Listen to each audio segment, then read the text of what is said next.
Good morning students. BCom part first EFM subject में जो paper first है व्यावसायिक अर्थशास्त्र, उसके बारे में हम सब पढ़ रहे थे। जो इसमें पहले टॉपिक है व्यावसायिक अर्थशास्त्र का अर्थ, उसका क्षेत्र। तो उसमें विभिन्न बिंदुओं के माध्यम से हम सब देखेंगे कि व्यावसायिक अर्थशास्त्र के कौन कौन से क्षेत्र है जिनका प्रभाव, जिनको समझना संस्था के लिए हितकारी होगा। तो सबसे पहला इसमें बिंदु है मांग विश्लेषण और उसका पूर्वानुमान। तो मांग विश्लेषण से क्या तात्पर्य आपका? तो मांग विश्लेषण में यानी किसी भी वस्तु की बाजार में कितनी डिमांड है और किस वस्तु की अधिक है, किस वस्तु की कम है, तो उसका व्यावसायिक प्रबंधकों को ध्यान रखना होता है। बड़ी सजगता से उन्हें इस क्षेत्र में कामकाज करना होता है।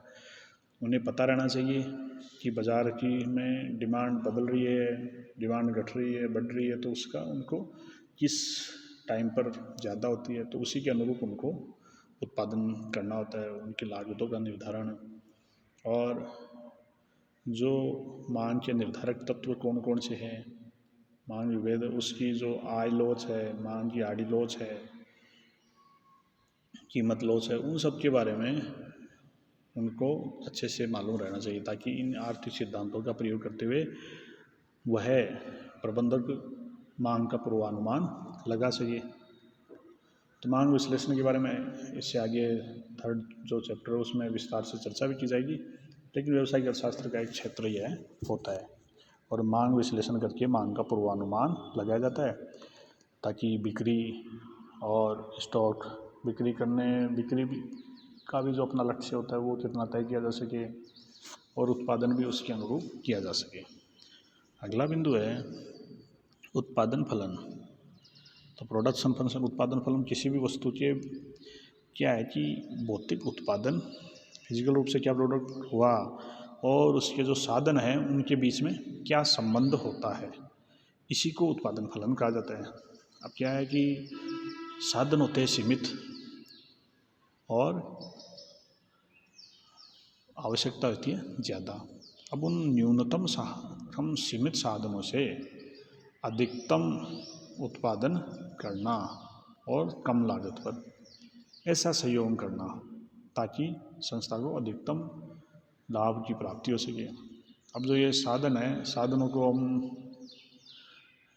मुख्य रूप से 4 साधन होते हैं: भूमि, पूंजी, श्रम और साहस। अब अपने क्लासरूम में ही मान लो आप मेज है, अब यहाँ पर क्या क्या है साधन, हम यहाँ पर ये क्लासरूम बनाया, अब इसमें हम पढ़ भी रहे हैं और मैं आपको पढ़ा रहा हूँ। तो इसमें आपको भूमि, सबसे पहले आपको भूमि दी, उस पर ये मकान टिका हुआ है तो भूमि होगी। फिर पूंजी लगा करके ये बिल्डिंग बनाई गई। श्रम, फिर हमारे को यहाँ अपॉइंट किया गया ताकि आपको यहाँ पर पढ़ाया जा सके।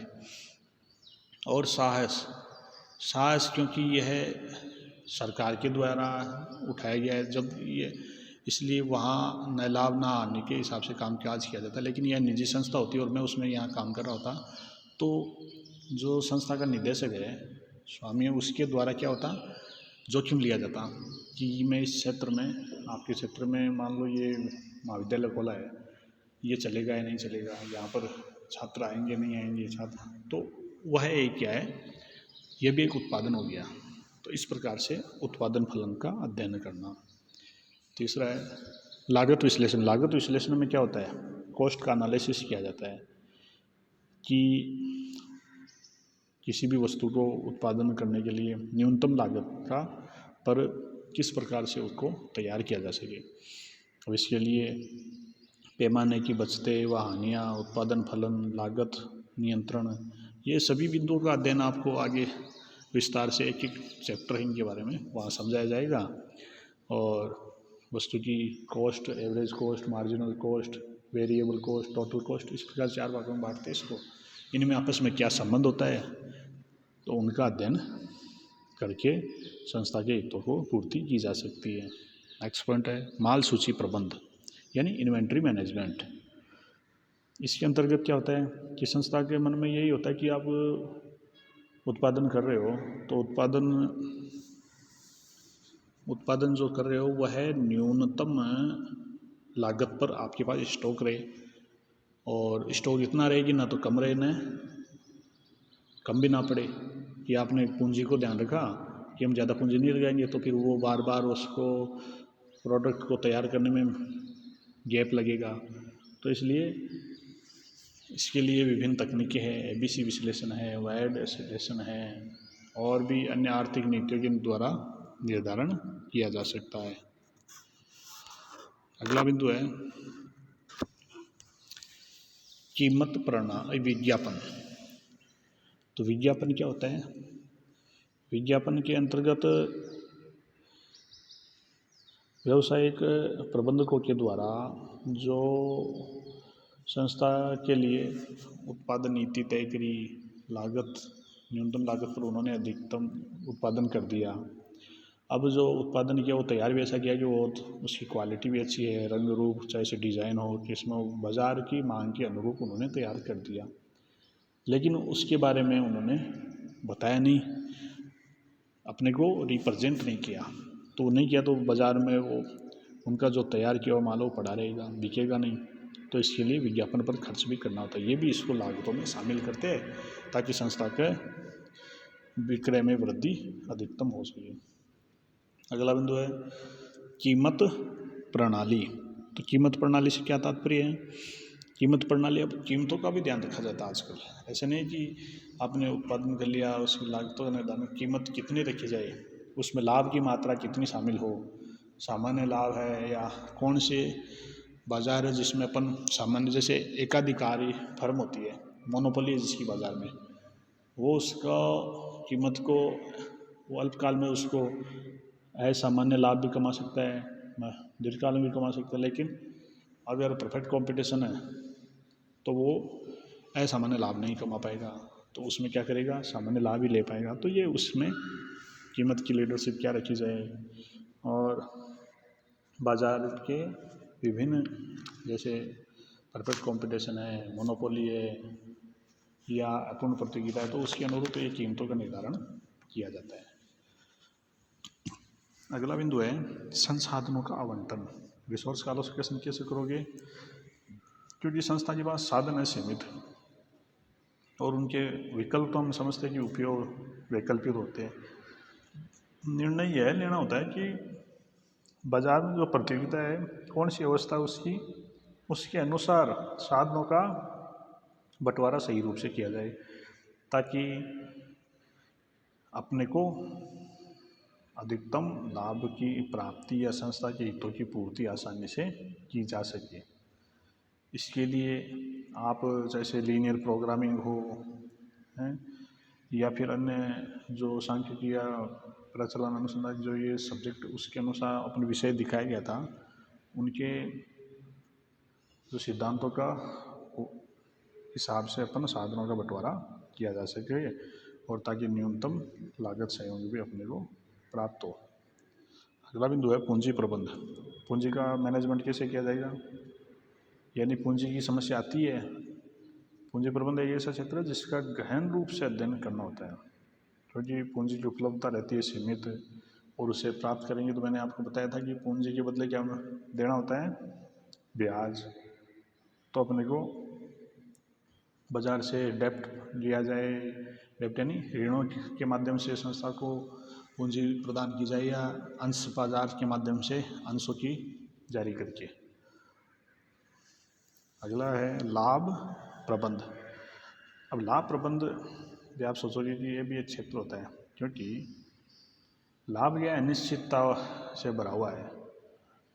अब इसमें संभावित होता है कि ये लाभ होगा या नहीं है, तो लाभ भी कौन सा हो, सामान्य लाभ हो, असामान्य लाभ हो या सकल लाभ, शुद्ध लाभ है, करों के पूर्व करों के बाद, कई प्रकार के लाभ होते हैं। तो उनका निर्धारण भी संस्था के द्वारा, व्यवसायिक प्रबंधकों के द्वारा इन नीतियों के माध्यम से किया जाता है।